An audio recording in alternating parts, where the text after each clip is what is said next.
Welcome to SLP Nerdcast, your favorite professional resource for evidence-based practice in speech-language pathology. I'm Kate Grandbois. And I'm Amy Wonka.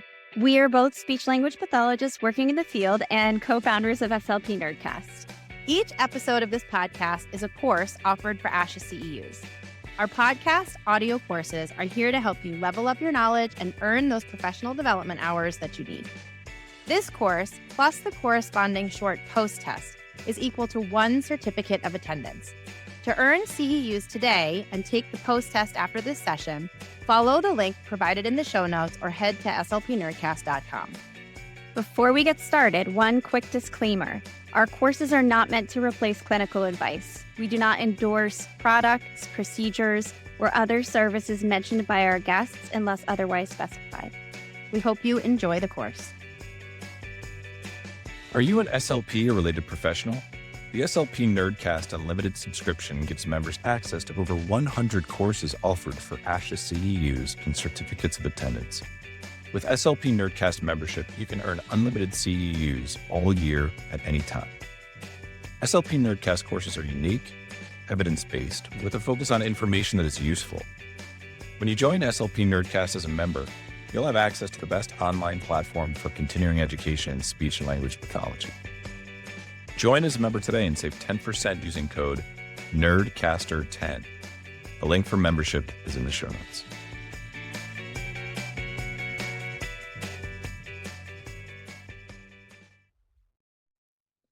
Hello, everyone. Welcome to SLP Nerdcast. Today's episode is a little different than our typical SLP Nerdcast episode. I'm here today with our resident doctor of speech-language pathology, Dr. Anna Paula Mumi, and she is here to answer a listener's question. Welcome, Anna Paula. Thank you. I'm excited.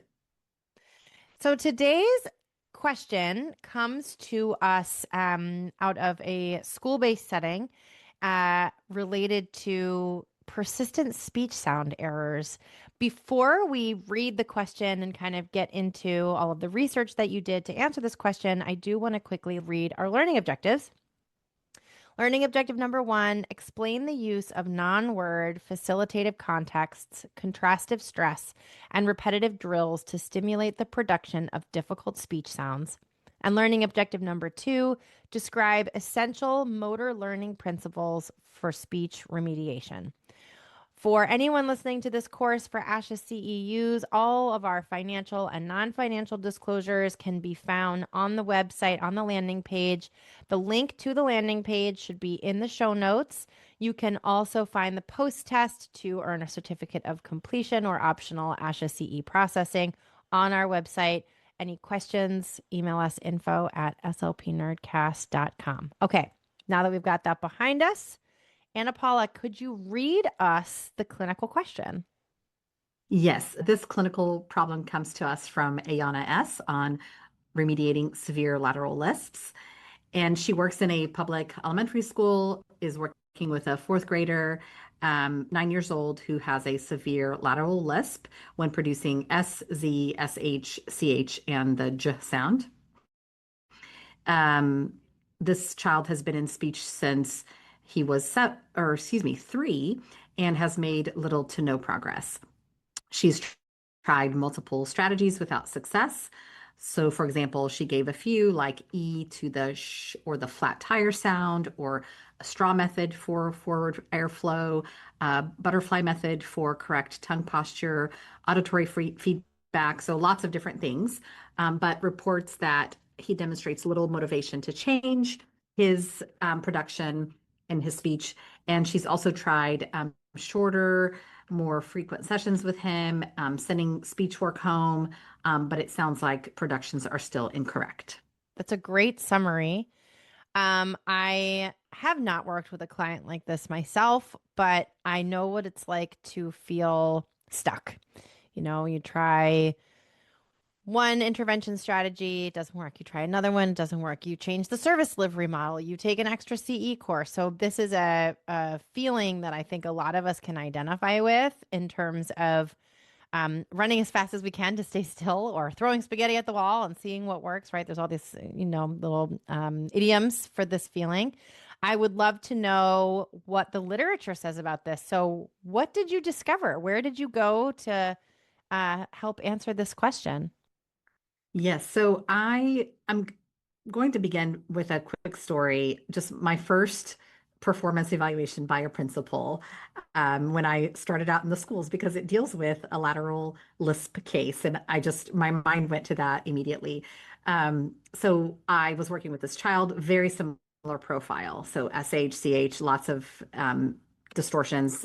It was all lateral airflow happening, and my principal was watching the session, of course, and he's just, taking notes and he's observing me. And this is like my first or second year out of, grad school or out of my CF.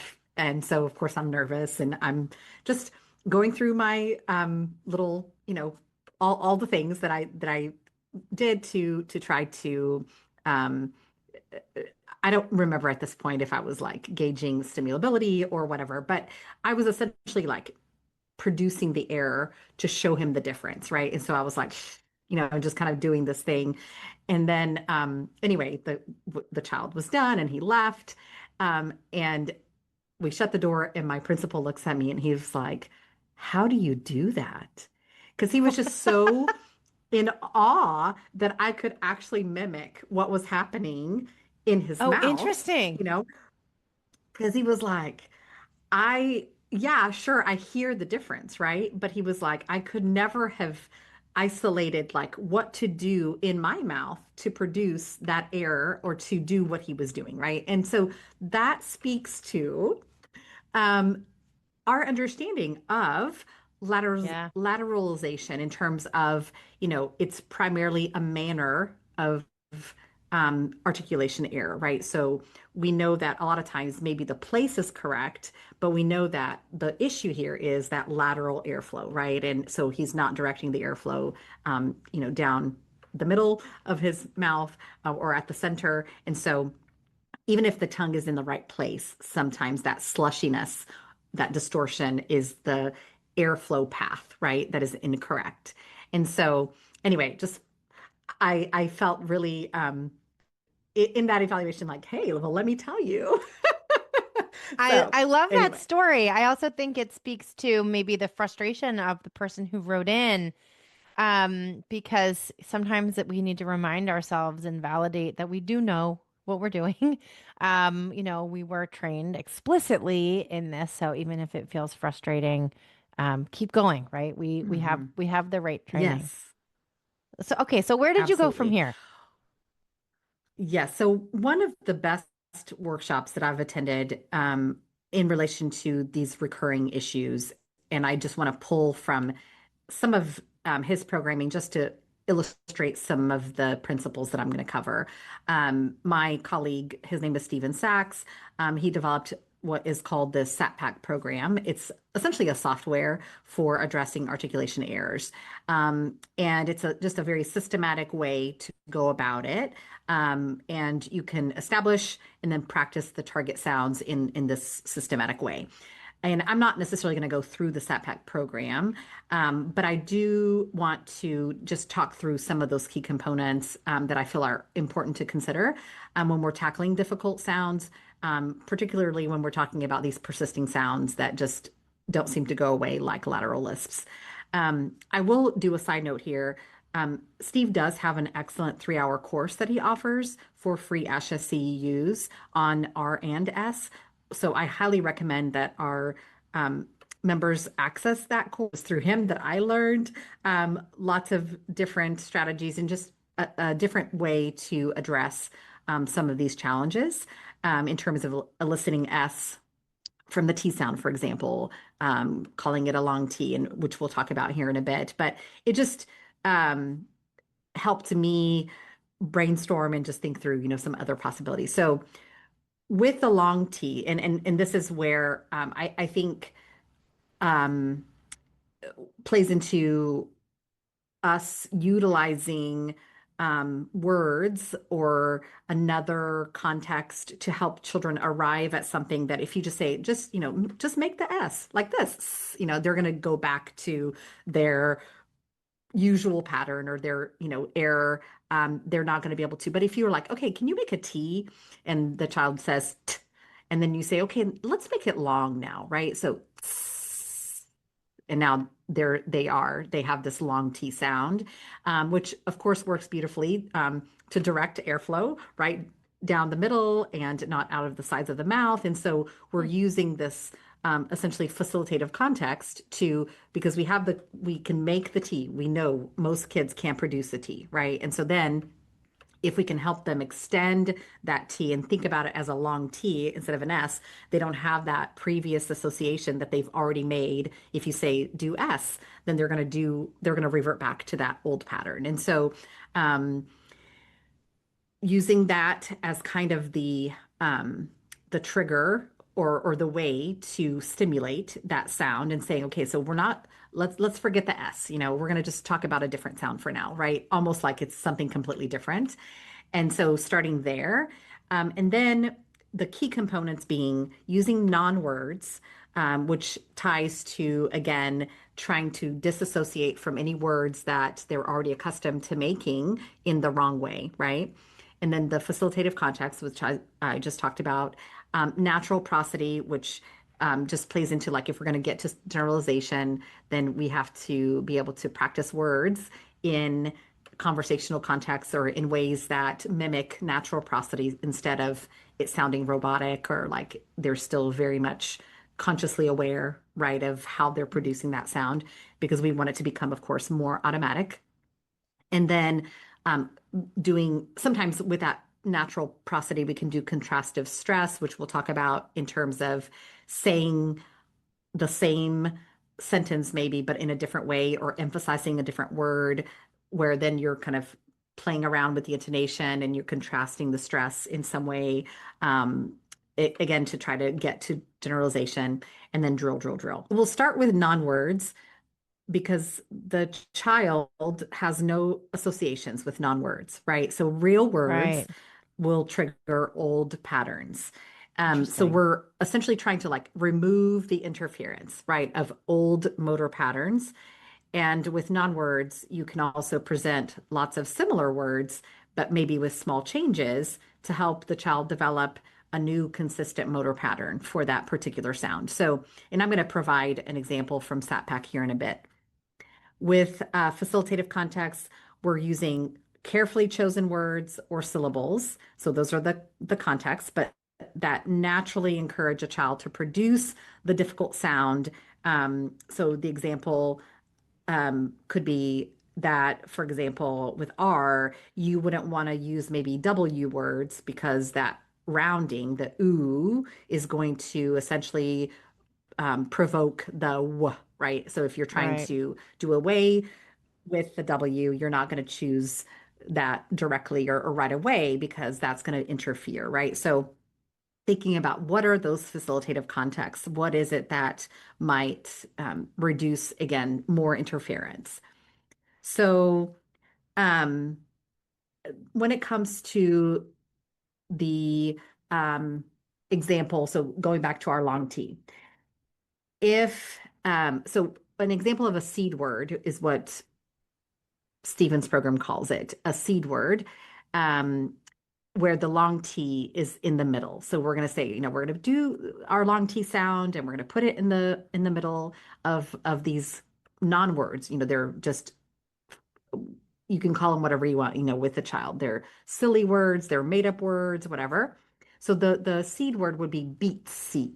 So beat seat. So they're actually doing it in medial position. And because the B is a bilabial and requires no tongue positioning, right? The E, of course, gets the tongue wide and it's stabilized on the back molars. And then the tip is already kind of in the alveolar area because of the T.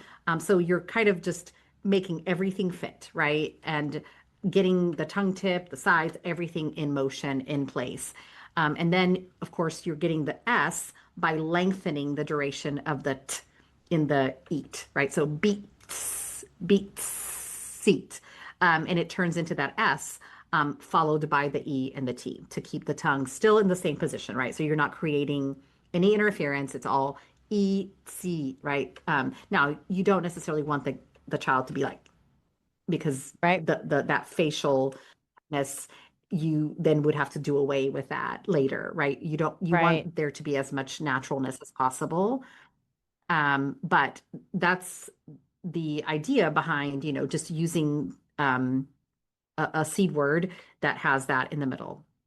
And then what the SAPAC program provides, which you can do, which I'll show you here in a bit through like Chat GPT if you wanted to come up with words or targets, is then the program just provides lots of variations. So like beat seat, mit seat, weight seat, feet seat, fet seat, vat seat. So the word variations include different vowels, different diphthongs, and once you establish and stimulate the target, then you're just essentially kind of drilling through these words at a natural pace, going through multiple lists with lots of accuracy and consistency, and then you're increasing the tempo while maintaining accuracy. So you're wanting to start with, so maybe we're not doing like a beat, seat, mit, seat, weight, seat, fet, seat, vat, seat. Maybe it's just, beat, seat, and there's a really prolonged, production. And then it's mit, seat. So you're starting very much, at a slower pace, making sure that there's accuracy there. You don't want to move into um, a pace that's going to compromise the accuracy, right? So, but then once you see that the child is able to sustain that correct production, then you would want to increase the speed to maintain accuracy because that's what's going to bring that automaticity, right? Because you're wanting them to just be able to do it and not even think about it and it become essentially kind of second nature. Sometimes, like I've used even a metronome for increasing and maintaining a steady tempo. But again, the key is retaining the accuracy. So just so that kids can kind of, because like I have natural rhythm and so I can keep a beat, but there are kids that can't necessarily keep a beat in their head or so having Right. something that's kind of monitoring the beat or giving them that auditory cue for the beat so that they can stay consistent can be helpful. For some kids, it may be a deterrent or it may like be something that just distracts too much. And so it might not work, right? But it's worth a try in terms of just getting them, that practice. Then we move into sentences with contrastive stress. So, for example, a boy bought a beat seat, or I bought a beat seat, or a boy bought an old beat seat. So then you're just adding this non-word, right, into these random sentences where they're putting it in, and then you're seeing like, can they maintain the accuracy of the Mm-hmm. production? Can they also alter the stress, and be thinking about like natural prosody in order to um, continue, with those correct productions. So you're just providing lots of opportunities for correct productions, but then in sentences, mimicking natural prosody in connected speech or essentially not robotic conversation, right? You want real conversational um, flow. Does Right. that make sense? It does. And I've been smiling intermittently as you've been talking because it just sounds kind of fun. Every time when you're saying like bit seat, mid seat, I know I already said Dr. Seuss book, but I can just imagine having a lot of fun kind of being silly with creating all of these, extra sounds and made up words and all that kind of stuff. I also think this sounds so I don't know, as you were I have no I've had no previous exposure to these concepts and so I'm coming at this very much with a novice lens and hearing you say, talk about the influence of the context, right? So getting the student out of their head, so to speak, in terms of, well, I'm not saying S, I'm saying long T. It makes so much sense. This feels very logical. It feels, my reaction was like, well, duh, this is, that makes so much sense. And I appreciate that there is this additional free resource. We'll put all of the links to this program and the free CEUs in the show notes. Awesome. Yeah. Well, I'll touch on now just some of the principles of motor learning that are evident in this approach, which I think are important to talk through because there is I think evidence to support that when we think about motor learning principles, we can only um, grow and do better, right? When it comes to our approach to working with articulation. And so, one being high repetition, high intensity. So we know we need lots and lots and lots and lots and lots and lots of trials, right? For new neural pathways to form, right? So um, high repetition, high intensity. But of course, you don't want high repetition or intensity if the sound is not being produced accurately, right? You Right. want first to establish that sound, and you don't want the target sound to be still slushy or distorted. You want there to be accuracy and consistency before you can demand, in a sense, right, that high repetition. Um, and there's lots of ways, I think this particular program allows for that repetition to just happen seamlessly because there are word lists and you're kind of playing through these word lists and you can have fun with it. Of course, it's not tied to, games or um, something else that would potentially be more engaging for some kids versus others. But still, like, I think you can make it fun. You can, some kids that I've worked with have enjoyed using like a digital tracker, so that they're Right. pressing something or somehow tallying themselves, so there's different ways that you can, or different things you can use or ways that you can bring up that motivation to do lots of drill. But Mhm. I think when we're adding some kind of motor component or something that they're doing, it doesn't feel like drill. So then I think kids are more likely to engage in it.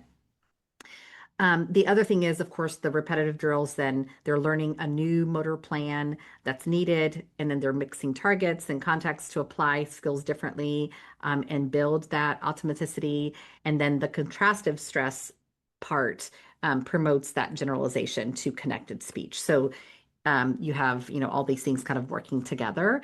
And then the last thing is task complexity. So you're starting with more simplistic and then you're adjusting the difficulty as you go, right? So first it's maybe just the seed word, you're saying it again and again, maybe then you add some of the other words. Um, and then you're adding the speed component, right? So it's very much a gradual process to get kids where you need them to get. Um, and you, of course, can be the judge of how to adjust that level of difficulty depending on how they're responding.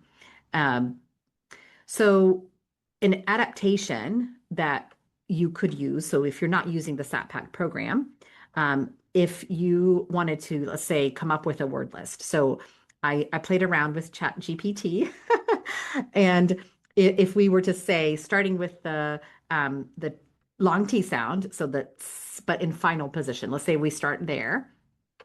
This is where AI can be a great tool.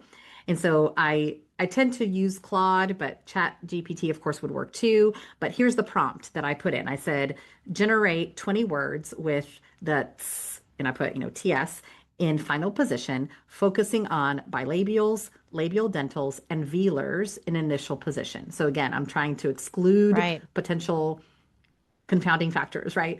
And then I said 10 words with E vowel and 10 with a variety of vowels and diphthongs. So I was wanting some variation there in the vowels that were being used. So then it kind of spit out some options for me and it gave me 20 words, non-words that ended with ts. So it came up with things like, peats, meats, feets, even though feet obviously is a word, but feets is not, keats, geets. Now, I did also come up with some others like preets or cleats, Ooh. like Kleets, but I would potentially exclude those. So like I went through and said, oh, I don't think I would use this one. I don't think I would use this one because, or like builds, because now you're adding this like L component and you're adding a cluster, right? Or adding complexity with an R or an L if those are also affected, which sometimes they are, right? So like Right. it will depend on your child, of course, but I I just am very mindful of I don't want there to be any interference. So I'm going to really just stick to those um, sounds that I know are going to be safe, right? So, and then some of the very varied vowels and diphthongs, it had things like uh, potes, foits, mutts, goits, and it came up with lots of others. And I also had to remove a few like um, quartz or pilts, because again, LT or RT could potentially be more difficult. So I wanted something that was just really straight that kids can just go through more quickly. So um, that's just an example, right, of coming up with words. Now, I could have asked for or put in my prompt where I wanted the tss to be in the middle, or I wanted the tss to be at the beginning, right? So I wanted that long T. You could vary it up. But then I can also then generate these simple sentences with nonwords for the practice, right? So I eat whatever it is every day, or he eats blank every day, or do you eat blank every day? And just coming up with kind of random. And again, you can use Chat GPT if you don't want to sit there and think about 20 different or 10 different sentences to insert this random non-word. You can use a prompt to help you get there and save you time. While you were talking a minute ago, just about the components of motor learning and the importance of getting a lot of trials and repetition, repetition, repetition, everything we know from motor learning science, it made me think of a story about my own experience early in my career where I had a mentor say to me that speech language pathology was both a science and an art. And the reason that I thought about that while you were talking was, you're talking about so much speech science, right? So choosing these nonsense words as a means of facilitating tongue placement and pressure and all of these different things that we know as speech pathologists as speech science.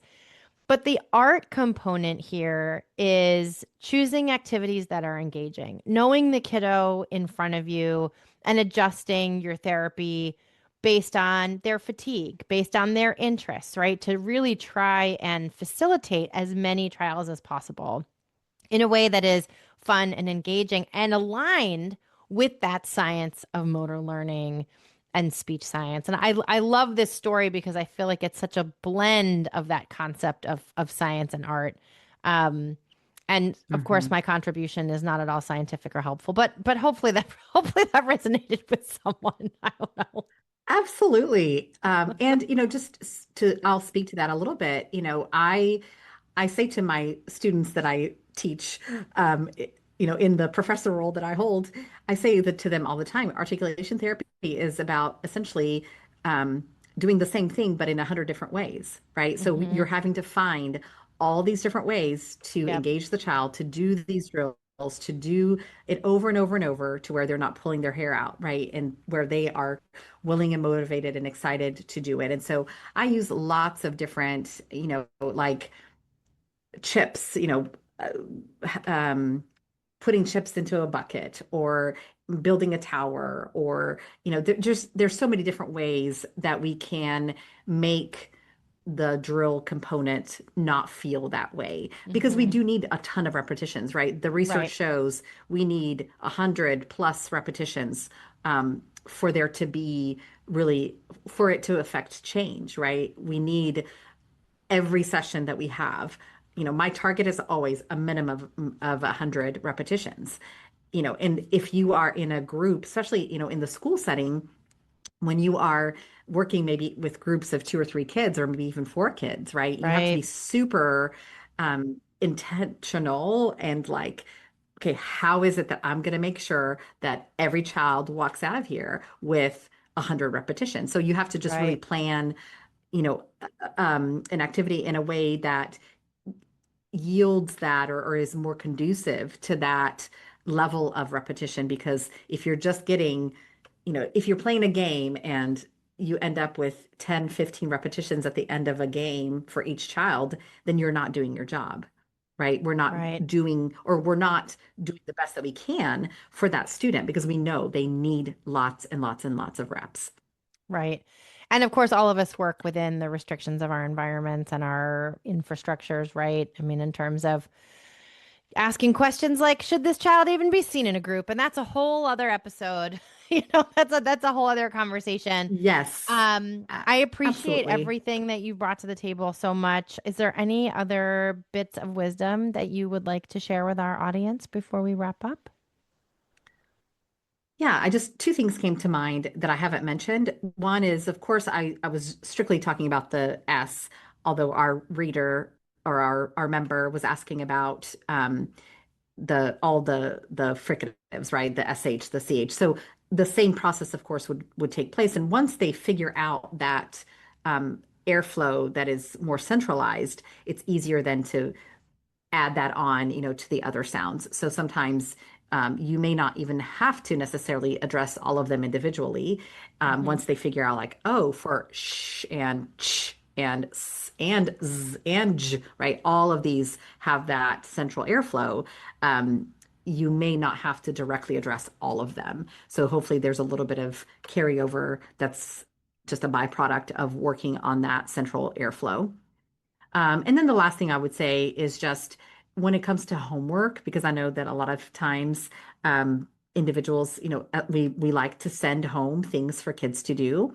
And I am not for homework until the child is 100% easily simulable and consistent, because I feel like I don't want to put parents in a position where they have to teach the sound, Right. or even where, like, do they really know how to correct or how to give feedback?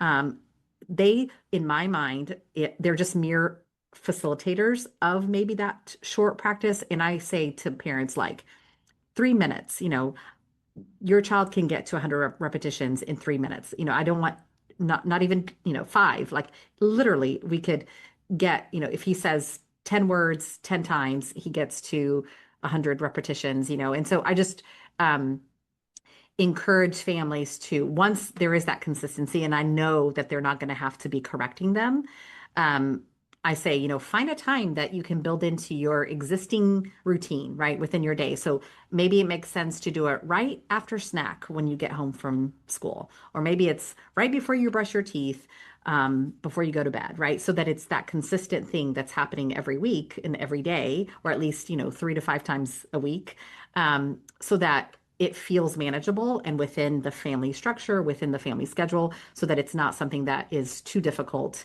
for parents to essentially encourage. But again, I just never, ever, ever will send home homework if I don't feel like the child is fully stimulable and really consistent with me first. I think that's a great suggestion. And while you were mentioning all of the brilliant reasons you had for that suggestion, I also thought of wanting to make sure that we're controlling for positive experiences so that producing those sounds Hmm. doesn't get associated with something that's frustrating or something that's negative, right? We want to set up our kids for as much success, our clients for as much success as possible. And it's really hard to do that if you send them out into the wild with something that's just too difficult for them to do without scaffolding, prompting, feedback, all of those kinds of things. So I appreciate all Exactly. of that. Thank you so much for your time and for doing all of this research. We really, really appreciate it. And I look forward to having you back again soon to talk more about our listener questions. It's been a really wonderful experience for us to read all of these questions that come in. For anyone listening who would like to use this episode for ASHA CEUs, you can find all of the information about this course disclosures, financial and non-financial disclosures on our website. You can also find a link to the website and the post test in the show notes. Thank you so much again, Anna Paula, for being here. Thank you. Thank you so much for joining us in today's episode. As always, you can use this episode for ASHA CEUs. You can also potentially use this episode for other credits depending on the regulations of your governing body. To determine if this episode will count towards professional development in your area of study, please check in with your governing bodies, or you can go to our website, www.slpnerdcast.com. All of the references and information listed throughout the course of the episode will be listed in the show notes. And as always, if you have any questions, please email us at info@slpnerdcast.com. Thank you so much for joining us, and we hope to welcome you back here again soon.